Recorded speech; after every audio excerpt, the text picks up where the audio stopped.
Viewers বন্ধুরা, এই দেখুন আমি চলে এলাম। আমার এটা টেনে এসছে কোরমার দই দিয়ে মশলা দিয়ে যেটা। এবার আমি কি দেব, এখানে আমি আগেই বলেছিলাম দুধ গরম করে ঠান্ডা করে রাখা আছে, তার মধ্যে কেওড়া জল, জাফরান, রোজ ওয়াটার।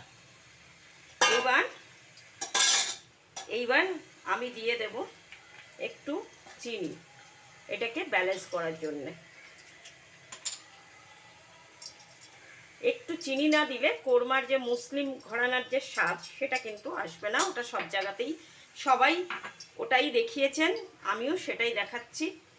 এবং এই যে আমি ঘি রেখেছিলাম, এই ঘিটা আমি বলেছি কিন্তু কোরমাতে সবসময় দুধ, ঘি, দই পর্যাপ্ত পরিমাণে পড়বে, না হলে কিন্তু পুরো স্বাদটাই বাঙালি স্বাদ হয়ে যাবে।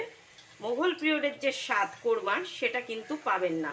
তাই মোগল পিরিয়ডের যে মুসলিম ঘরানার যে কোরমার স্বাদ সেটা পেতে গেলে আপনাদের পর্যাপ্ত পরিমাণ ঘি, দুধ, দই যেগুলো লাগবে সেগুলো কিন্তু আপনাদের দিতেই হবে।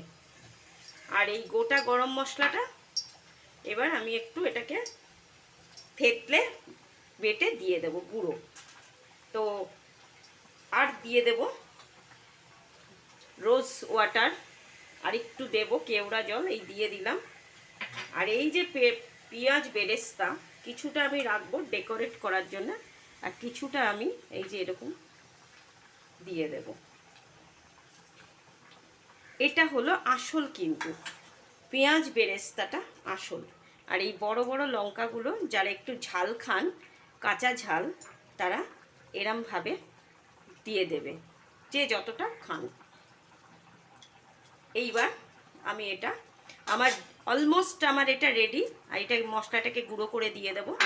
আমার হয়ে গেল chicken korma. I will back to my channel Geneva delicious ফুডে। আমি কোরমার সার্ভিং প্লেটে ফিরে আসবো।